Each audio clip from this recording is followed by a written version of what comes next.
Top of the day to you, ladies and gents. Today I'm looking at CLAKAP's latest little COB rechargeable keychain flashlight. For those that don't know, COB, or chip on board, is one of the latest technologies in which the LEDs are incorporated into the actual board substrate. This allows for a higher density of LEDs, a greater intensity of the LED light, and a better uniformity of the light. First out of the box is the little light itself, followed by the little instruction manual. It's a one-page document. And then finally the charging cable.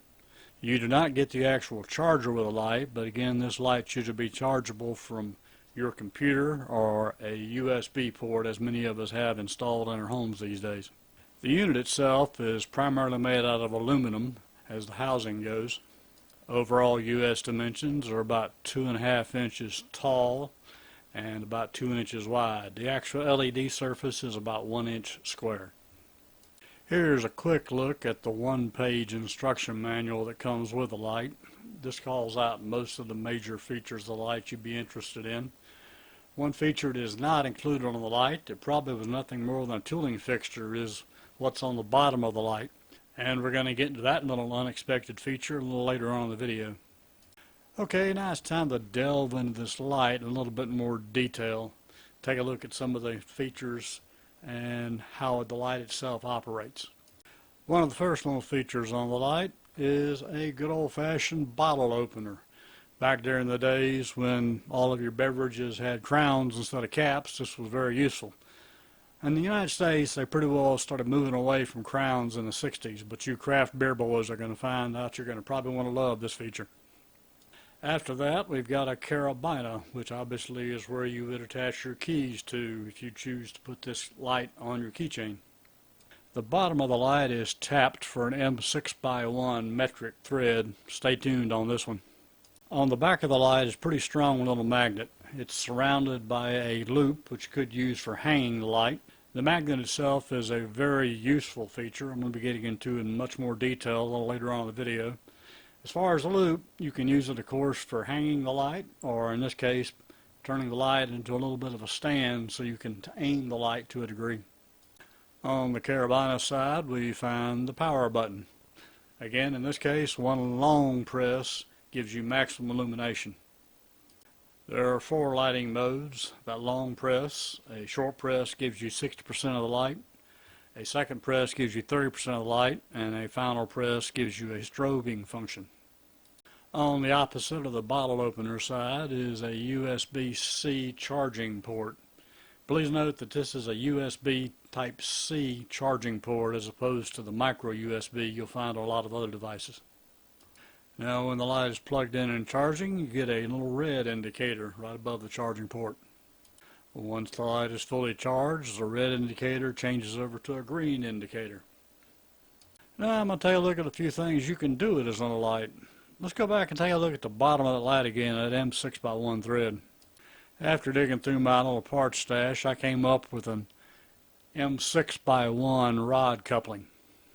Now I started digging through my tap box and pulled out a 1/4-20 regular tap and a 1/4-20 bottom tap and tapped 1/2 of the coupling back about 1/4 inch. Next I cut off a short section of an M6x1 bolt and a short section of a regular 1/4-20 bolt.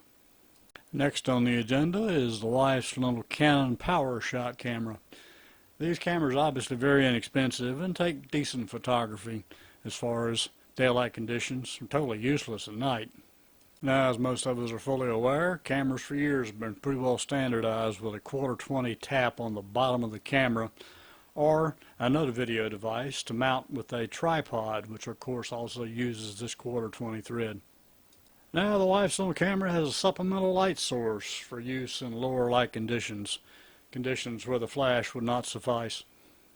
It would have been really nice if this little light was tapped 1/4-20, but again, this little adapter is not that hard to make. Next on my list are little quick adapters for this light. I basically took a little piece of steel and modified it to bend it around an old work belt that I had. What I'm doing here, of course, is giving a surface for the light to mount to. And as you can see here, As long as you're not doing anything extremely serious as far as jumping up and down, this little light's going to stay put, which means it will be an excellent little hands-free work light for a small task, or you could use it for jogging or taking walks at night, and you'll be highly visible as long as this little light is on. Now, before I get to what this little light can do outside, let's take a look at and give it a little bit of a competition. In this case, what I've got is a par 30 bulb. It's LED. It's rated for 750 lumens, and I'm going to mount it in this fixture. Both the fixture and the light are obviously directional, and I'll be aiming them, of course, in the same general direction I'll be aiming the little LED keychain light. Okay, let's take a look at that 750 lumen par 30 lamp. The neighbor's fence is approximately 50 feet away from where the light is, and you'll see when I reach it here, this is about how dim that par 30 bulb looks at 50 feet. Okay, here I'm using the keychain light as the only source of illumination. You'll note that the illumination in front of me is very, very good. Note as I turn around and walk back to you just how bright and blinding the light is. Again, the light is mounted on my belt on my little magnetic mount. And another use of this light should become pretty obvious here. It can be an excellent security light. If you think you're about ready to be attacked, popping this light on in someone's face will temporarily blind them and surely night blind them for a considerable period of time. I definitely like this little light. It comes in real handy when I've got to go outside and the outdoor lighting is off for whatever particular reason. In the case of this video, there is an external light on the house that I have turned off to show the full effect of the light. And yes, this entire area I'm walking around in is usually covered by a motion control light mounted on the back of the house. Here I have the light handheld as I just wander around the backyard and see what I can look at with the light. Well, thanks for watching. Hope you found this video both interesting and useful. If you did, definitely consider giving me a like and definitely consider subscribing. I've got a lot more videos on the way pretty soon I think you're going to want to see. Until our paths cross again on the next video, y'all take care now, and we'll catch you on the flip. This here's the engineer on the side. We gone bye. Take care, y'all.